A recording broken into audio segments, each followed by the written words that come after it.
आलिया का जहन इस वक्त बहुत ज़्यादा उलझा हुआ है। आलिया हसन के बारे में बहुत ज़्यादा फिक्रमंद है। आलिया सोच रही है ऐसा क्या हुआ होगा जो हसन ने उस किताब के बाद और कोई किताब ना लिखी। आलिया सोच रही काश अल्लाह मुझे हसन का पता मिल जाए तो मैं उनसे खुद बात करूं। तभी आलिया के कानों में नज़र मोहम्मद की आवाज़ आई। नज़र मोहम्मद हसन की लिखी हुई नज़्म गुनगुनाते हुए कहीं जा रहे हैं। आलिया सोच रही है इस वक्त कहाँ जा रहे हैं। आलिया नज़र मोहम्मद को फॉलो कर रही है। आलिया सोच रही है अल्जाइमर है फिर भी हसन की लिखी नज़्म नहीं भूले। नज़र मोहम्मद अपनी ही धुन में आगे बढ़ रहे हैं। वो ये नज़्म कैसे भूल सकते हैं। ये नज़्म उनके जिगरी दोस्त उनके भाई हसन ने उन्हें याद कराई थी। नज़र मोहम्मद इस हवेली के पिछले दरवाजे के बाहर एक पत्थर के पास आके खड़े हो गए हैं। आलिया दूर से ही देख रही नज़र मोहम्मद को। थोड़ी ही देर में नज़र मोहम्मद ने बेतहाशा रोना शुरू कर दिया। नज़र मोहम्मद बच्चों की तरह बिलक बिलक कर रो रहे हैं। यहाँ उनके भाई जैसे दोस्त हसन की कब्र है। इस जमीन के नीचे हसन को दफनाया गया है। नज़र मोहम्मद हसन की नज़्म पढ़ पढ़ कर बेइंतहा रो रहे हैं। हसन को इस दुनिया से गए हुए 50 साल से ज़्यादा का अरसा हो गया, पर नज़र मोहम्मद के दिल में अपने भाई अपने दोस्त के लिए अब भी वही मोहब्बत है। बीतो ए दुनिया साकेत ओ तन्हास। नज़र मोहम्मद के चले जाने के बाद आलिया यहाँ पर आई। अब आलिया सोच रही है नज़र मोहम्मद हसन की नज़्म पढ़ पढ़ कर क्यों रो रहे थे। आलिया एक ज़हीन लड़की है। थोड़ी देर में उसे बात समझ में आ गई। अब आलिया कह रही नहीं ऐसा नहीं हो सकता। यह एक ऐसा दर्द है जिसकी शिद्दत कोई भी महबूब बर्दाश्त नहीं कर सकता। आलिया फूट फूट के रो रही है। आलिया कह रही नहीं ऐसा नहीं हो सकता। हसन तुम मुझसे मिले बिना इस दुनिया से नहीं जा सकते। जलन और हसद इंसान को पागल कर देती है। यही हाल रहमान चौधरी का हो रहा है। वो ये बर्दाश्त नहीं कर पा रहे हैं कि उनका एक मामूली सा नौकर हसन, जिसे वो अपने पैरों की जूती समझते थे, उसे लोग इतनी इज्जत और शोहरत दे रहे हैं। वो गुस्से से आग बगुला हो रहे हैं। हसन अपने कॉलेज में टाइपिंग कर रहे हैं। उनसे मिलने एक बुक पब्लिशर आए हैं। वो कह रहे हैं हसन से हमने सुन रखा है तुम्हारे बारे में कि तुम एक बहुत बढ़िया राइटर हो। हम तुम्हारी लिखी किताबें छापना चाहते हैं। उनसे थोड़ी देर बात करने के बाद हसन ने उनके साथ कॉन्ट्रैक्ट साइन कर लिया। हसन आज हवेली आए हैं। उनका गुस्से से बुरा हाल हो रहा है। उनकी लिखी छपी किताबों पर राइटर पर हसन की जगह रहमान चौधरी का नाम देख के हसन समझ गए कि ये सारा क्यादरा रहमान चौधरी का है। वो बुक पब्लिशर रहमान चौधरी के कहने पर ही हसन के पास आए थे। रहमान चौधरी बहुत ही घटिया आदमी है। रहमान चौधरी कह रहे हसन से इसमें सारी गलती तुम्हारी है। मैंने तुमसे पहले ही कहा था कि मेरे लिए काम करो, पर तुमने मना कर दिया। तुम्हें क्या लगा अगर घी सीधी उंगली से नहीं निकलेगा तो क्या मैं उंगली टेढ़ी करना नहीं जानता। मैं रहमान चौधरी हूँ।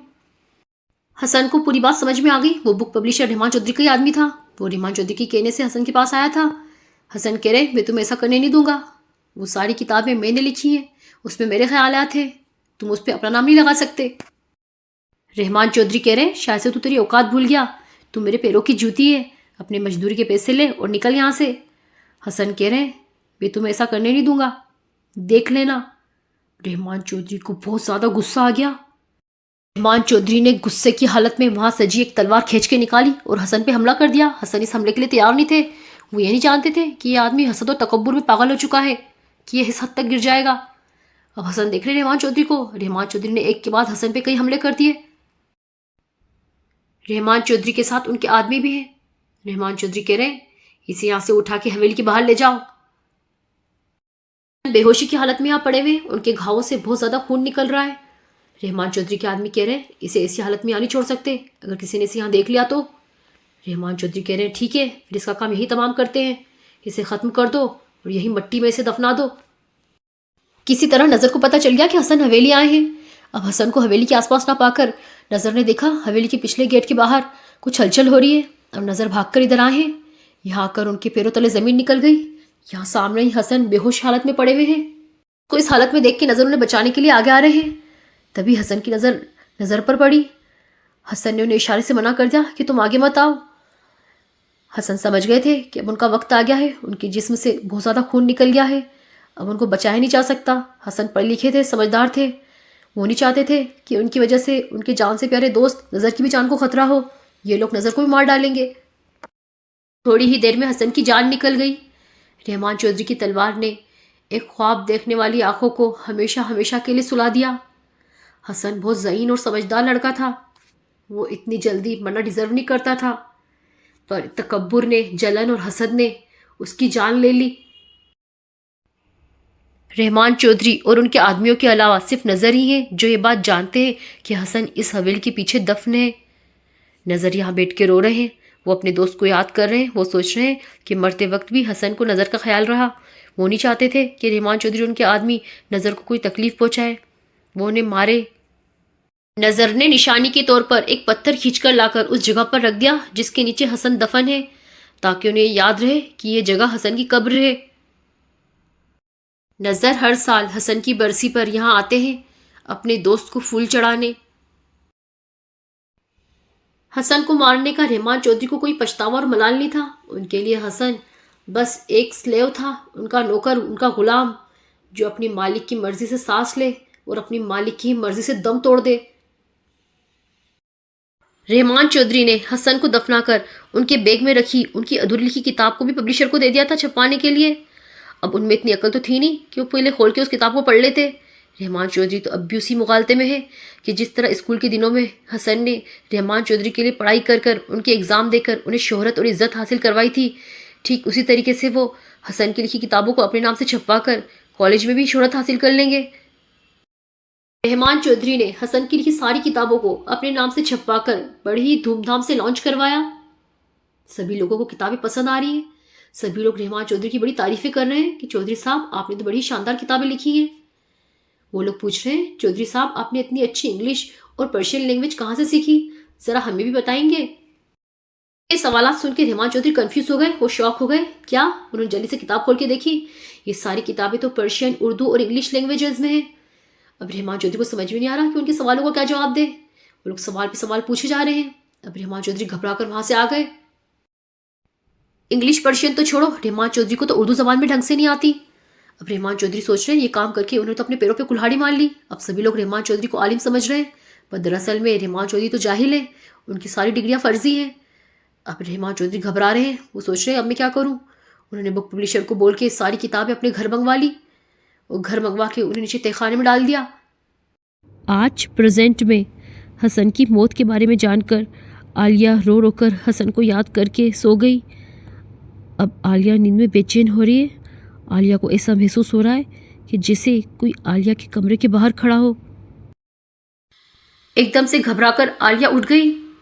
आलिया को अपने कमरे के बाहर किसी की परछाई नजर आई। आलिया ने देखा, उसे वहां पर एक लड़की दिखाई दी। आलिया पूछ रही, कौन हो तुम और यहाँ क्या कर रही हो?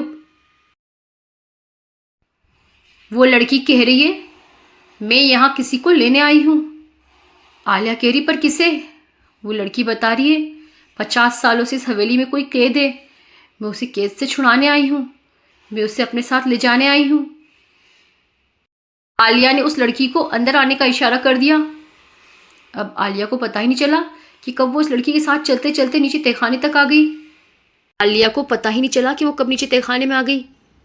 आलिया कह रही है, यहाँ कहाँ है तुम्हारा सामान, बताओ मुझे। अब वो लड़की किताब की अलमारी की तरफ इशारा कर रही है।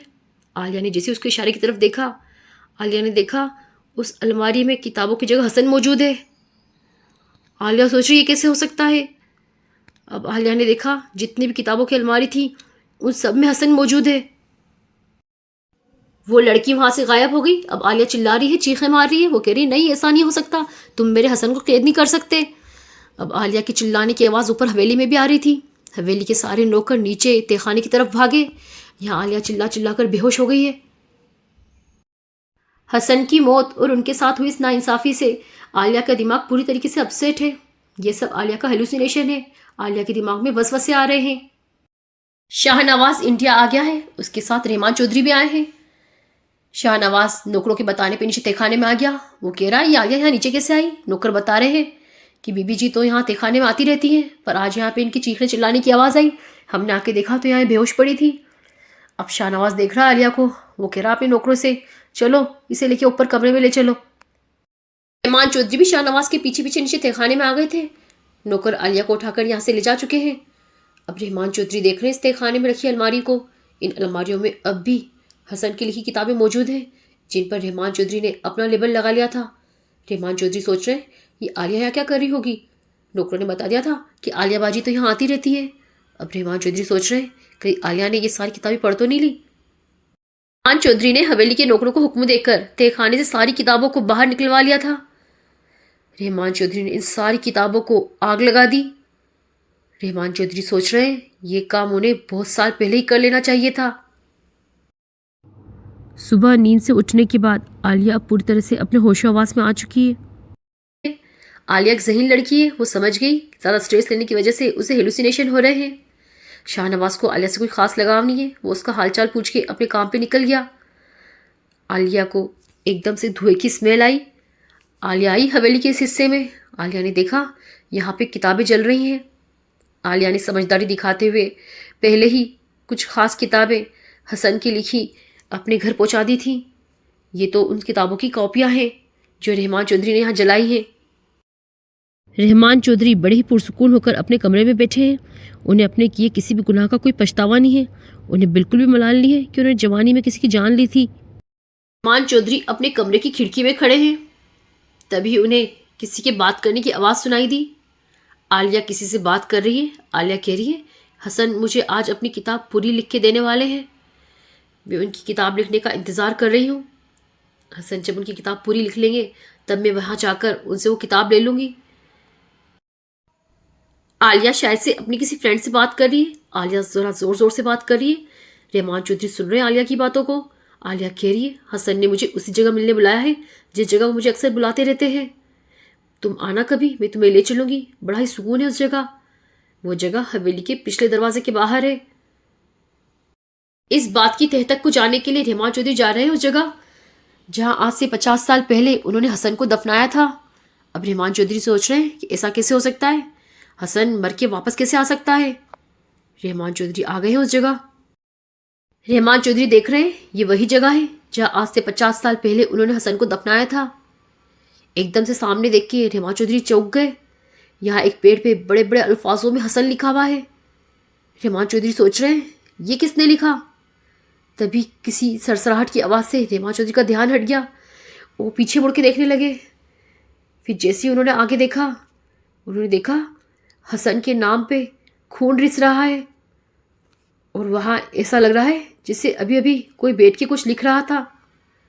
हसन की लिखी किताब खुली पड़ी है। अब रहमान चौधरी का दिमाग काम करना बंद कर दिया। वो ये सब के लिए तैयार नहीं थे। उनके होश जा चुके हैं। रहमान चौधरी हड़बड़ाकर एक पत्थर पर गिर गए। ये वही पत्थर है जो नज़र मोहम्मद ने हसन की कब्र पर रखा था। इस पत्थर पर गिरने की वजह से रहमान चौधरी का सर फट गया। उनके सर से खून रिसने लगा। अब रहमान चौधरी इस हालत में नहीं है कि वो उठकर खुद हवेली तक जा सके। वो अपने होशो-हवास में ही नहीं है। वो डर और खौफ के मारे काँप रहे हैं। इत्तेफाक से बारिश भी शुरू हो गई। अब रहमान चौधरी यहाँ लेटे लेटे बारिश में भीग रहे हैं। उनके सर से खून निकलता जा रहा है और वो बारिश की वजह से आलिया यहाँ से वापस जा रही है। रहमान चौधरी से बदला लेने के लिए जो उसने प्लान बनाया था वो काम कर गया। आलिया ने सोच लिया था कि वो हसन को तो वापस नहीं ला सकती, पर वो रहमान चौधरी को भी सुकून से जीने नहीं देगी। हवेली आकर आलिया ने हवेली का गेट अंदर से लगा लिया। आलिया का भाई शादाब भी अब अपने घर जा रहा है। आलिया अकेली ये सब काम नहीं कर सकती थी, इसलिए उसने अपनी मदद के लिए अपने भाई शादाब को बुलवाया था। शादाब नहीं जानता था वे सब क्यों कर रहे हैं। वो ये सब काम अपनी बहन के कहने से कर रहा था। उसके लिए तो बस यही बात थी कि बहन ने बोला है करना तो करना पड़ेगा। रात भर बारिश में भीगने की वजह से रहमान चौधरी को पैरालाइज अटैक आ गया। हवेली में किसी को याद नहीं था कि रहमान चौधरी रात भर हवेली के बाहर थे। हवेली के नौकरों को रहमान चौधरी हवेली के पिछले वाले हिस्से में मिले। अब रहमान चौधरी अपने कमरे में है। गांव आने के तीसरे दिन बाद ही शाहनवाज कह रहे हैं मैं जा रहा हूँ शहर, हफ्ता भर बाद आऊँगा। अगर तुम चाहो तो हवेली में रुक जाना, चाहो तो अपने घर चले जाना। आलिया ने बोला ठीक है। आलिया ने अपने लिए फैसला ले लिया है। वो अब इस हवेली में नहीं रुकेगी। उसे ये हवेली भी गुनहगार लगती है, जैसे ये हवेली भी हसन की कातिल हो। रहमान चौधरी के अपने बीवी बच्चों के साथ भी ताल्लुकात सही नहीं है। इनकी पहली शादी एक फॉरेनर से हुई थी। ये शादी भी ज़्यादा चल नहीं सकी। कुछ ही महीनों बाद इनका तलाक हो गया। रहमान चौधरी एक आवारा और बदमाश किस्म के आदमी है। शादीशुदा होने के बावजूद भी ये बैचलर सिंगलों की तरह रहना पसंद करते थे। इसलिए इनकी दूसरी बीवी भी अपने बच्चों को लेकर इनसे अलग हो गई। अब ये यहाँ अकेले पड़े हैं, सिंगल लाइफ जी रहे हैं। आलिया आई है रहमान चौधरी के पास। आलिया कह रही है वैसे तुम्हारा दिल नहीं चाह रहा था कि मैं आपकी शक्ल देखूं, पर मैंने सोचा एक आखिरी बार आपसे मिलती चलूं। रहमान चौधरी देख रहे हैं आलिया को। आलिया कह रही है, लगता है आपका ये हाल हसन से मिलने के बाद हुआ है। अब रहमान चौधरी कुछ बोलना चाह रहे हैं पर वो बोल नहीं पा रहे हैं। पैरालाइज की वजह से वो अपने मुंह से अल्फाज नहीं निकाल पाते हैं। आलिया कह रही है, आपने जो कुछ भी हसन के साथ किया उसके आगे ये सज़ा कुछ भी नहीं है। आप अपने नौकरों को इंसान तक नहीं समझते थे। आपके स्कूल के दिनों में हसन की वजह से आपको इतने इनाम मिले, इतनी शोहरत मिली। आपको क्या लगा हसन ने ये सब आपके डर के मारे किया था? हसन को पढ़ने लिखने का शौक था इसलिए किया था। क्या आपने उन सब चीज़ों के लिए हसन को मेहनताना दिया था? नहीं ना, वो सब चीज़ें हसन ने आपको खैरात में दी थी। रहमान चौधरी कुछ बोलने और करने की हालत में नहीं है। उनका पूरा जिस्म पैरालाइज हो चुका है। आलिया कह रही है, अब आपको अपनी बची हुई ज़िंदगी यहीं हवेली में गुजारनी होगी। आई होप कि आपने इन नौकरों के साथ भी वैसा रवैया ना रखा हो, वरना आप खुद जानते हैं कि आपकी बची हुई ज़िंदगी किस तरह गुजरने वाली है। रहमान चौधरी की बची हुई ज़िंदगी अब इसी तरह गुजरने वाली है। ये एक बदज़बान, घटिया और कमज़र्फ आदमी है। सारी ज़िंदगी नौकरों को अपने पैर की जूती समझने वाला अब नौकरों के आसरे पड़ा है। यह वही जगह है जहां आज से 50 साल पहले हसन रहा करते थे। हसन ने अपनी किताब में इस जगह का जिक्र कर रखा था। आलिया ने यह जगह खरीदकर यहाँ एक लाइब्रेरी खोली है। यह लाइब्रेरी हसन और आलिया जैसे उन लोगों के लिए है जो अच्छे अदब के शौकीन हैं। आलिया ने हसन की लिखी सभी किताबों को हसन के नाम से पब्लिश कराया। सभी रीडर्स को हसन की लिखी किताबें बड़ी पसंद आ रही हैं। आलिया अपनी ज़िंदगी में आगे बढ़ चुकी है। आलिया ने शाहनवाज से खुला ले लिया। हसन को पढ़कर आलिया को पता चला कि ज़िंदगी कितनी खूबसूरत और नायाब है। शाहनवाज जैसे बेहिस शख्स के साथ रहकर आलिया अपनी ज़िंदगी को ज़ाया नहीं कर सकती थी। रीडर्स के मुंह से हसन की तारीफ़ें सुनकर आलिया को यूँ महसूस हो रहा जैसे ये सब आलिया की ही तारीफ़ें कर रहे हों। जो भी हो, हसन आलिया के महबूब है। आलिया की लाइब्रेरी में हसन के लिए एक सीट रिजर्व रखी गई है। यह सीट हमेशा रिजर्व रखी जाएगी। ये सीट पर सिर्फ हसन का हक है। भले ही आलिया अब हसन को इमेजिन करने लगी है, पर हसन के साथ आलिया को अपनी ज़िंदगी खूबसूरत और मुकम्मल लगती है। जिंदगी ज़िबास्त बातों हमनवा